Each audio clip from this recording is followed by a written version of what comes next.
hypocrisy.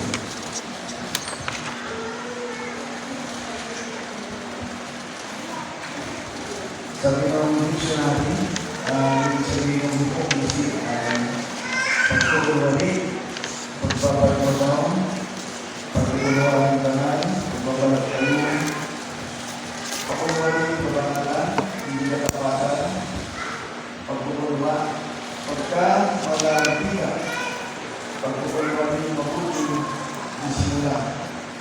So, our text for today is about Matthew chapter 23, verse 11 to 12. The greatest among you will be your servant.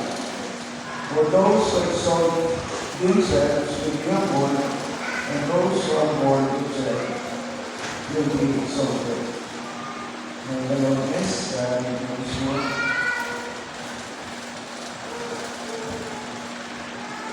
Sabi ng ating lesson, ano ba yung hypocrisy? Alam niyo mga kapatid, the Bible also tells us how to be true, how to be not hypocrite before God. Tinuturo ng Biblia na tayo mag-iwas doon sa pagkukulari.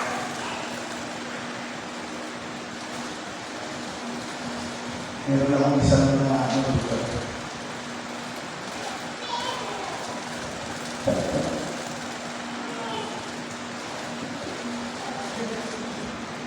Yung sign of hypocrisy. Pretending.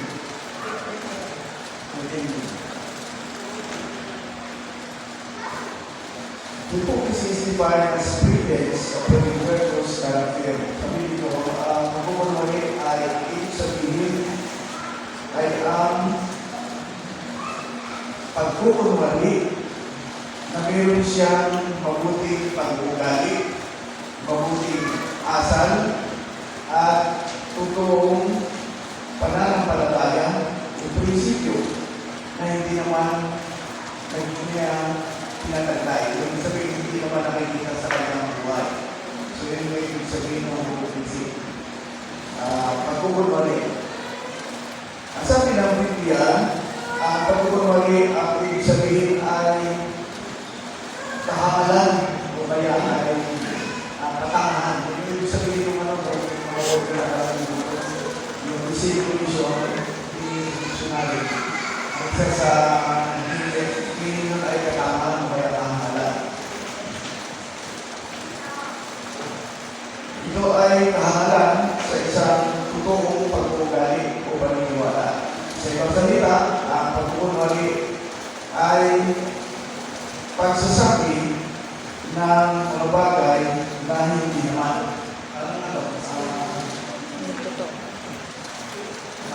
May mga tao kasi na yung akala mo ay marunong, maraming alam, pero sa totoo hindi na alam ng mga bagay-bagay. Kaya I will encourage you kung minsan, alam mo hindi mo masama magtanong, hindi masama alamin yung mga bagay para matutunan mo. No?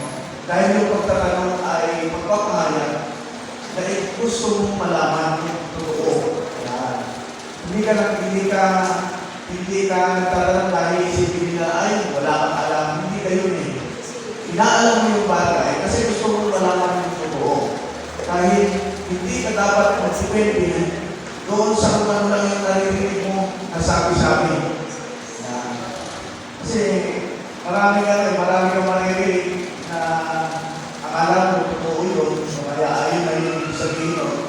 Pero meron pala mas proper ko yung tamang salita na dapat natin nalalaman. Ang Biblia ay sinasabi yung pagkukunwari, ito ay tungkol sa ating pananampalataya, mga kapatid. Mamaya ma-discuss natin ito. Bakit ba ang mga Israelita ay nagkasala ng pangangalunya sa laban sa Diyos? Yung word na adultery dito, mga kapatid, hindi ito physical. Ang binabanggit na adultery dito against God ay yung pagsamba ng mga Israelita sa ibang Diyos. So, pag may nabasa kayo adultery o kaya kunakalo niya sa Biblia, tingnan ninyo kung ano yung nakalagay ng words doon sa paragraph. Kung ano yung sabihin yung sinasabi. Pag ang sinasabi doon ay pagkumpun doon sa pananampalataya at kanyang relasyon sa Diyos, ito ay tumutukoy doon sa pagsamba ng tao sa ibang Diyos. Yun yung pangalan niya na tinatawag dito. Yung pagtataksi, di ba yung pangalan niya ay pagtataksi, dahil sa mag-asawa, nagtaksi yung isa, natawag mo na ay pangalan niya. So, ganyan din yung ibig sabihin yung pagtataksi sa Diyos sa pamagitan ng pagsamba sa mga Diyos-Diyosan. Kung maalala nyo, nung mga Israelita ay ilabas mula sa Egypto, pagdating nila doon sa ilan, yung mga samsam nilang hinto ay ginawa nila baka. Diyos-Diyos ang baka. Kasi nung umakyat si Moises sa bundok ng Sinai, nainit yung mga tao. Imagine, 40 days, 40 days, 60 siya to eh. Isabi yung mga tao, nilapitan nila sa araw, kapatid ni Moses, na siyang pinaka-sacerdote. Sabi ni, baka hindi na bumalik yung Moses na yan, kung ano na nangyari yan. Mabuti pa, ginawa mo kami ng Diyos na naglabas sa amin sa Egypto para siya ay aming sambahin. So, kahit si Aaron ay natakot sa mga tao, sa kanyang mga kababayan, sabi ni Aaron, sige, yung lahat ng nakot na sa mga dito o sa mga Egyptian, ay tutunin ninyo. So, nung matipon, ginawa nila ang isang bintong buya. At pagkatapos yung nagagawin na sila. At dahil doon ay nagagawin sa kanila, sinabihan si Moses na bumaba na sa pagkakabayan ay nagtaksi sa akin. Yun yung nag-order na sinasabi ko. Yung pagtataksi ng mga Israelita sa Diyos. Yun yung sinasabi ko sa ating lesson. Nais ng Diyos na tayo ay lumayo sa kasalanan pagkatapos natin piliin na mabuhay para sa ating sarili. Dapat manatili tayo tapat sa ating mga kapartner. Yan, ito ay panungkol naman sa mag-asawa.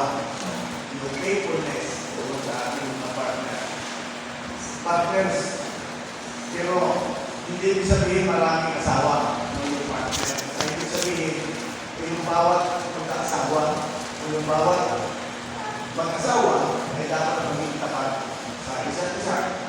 Maging mapagpapabat at gawin ang mga bagay dahil ang ibang nais mo para dito. Ibig sabihin, ginagawa mo yung mga bagay. Hindi dahil yun ay para sa iyo o kaya ay para sa nila. Ginagawa mo yung mga bagay dahil nais mo maging manatiling tapat at totoo doon sa iyong kapalitan. Tulad dito nung naging pagkakasana ng mga Israelita. Ang gusto ng Diyos sa mga Israelita, maniwala sila sa Kanya. Ay imagine, sa kung Diyos-Diyosan yung pinalo ng Diyos doon sa Egypto, di ba sila naniwala sa Diyos? Bakit?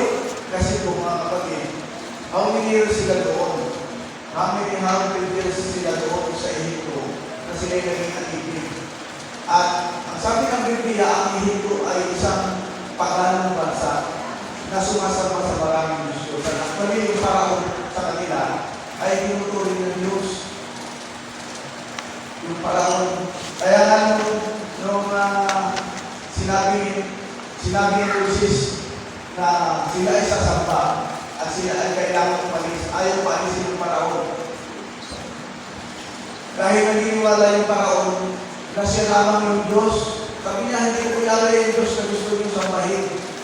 Kaya hindi sila pinayagan hanggang hindi naubos ng Diyos yung mga Diyos-Diyosan sa ito.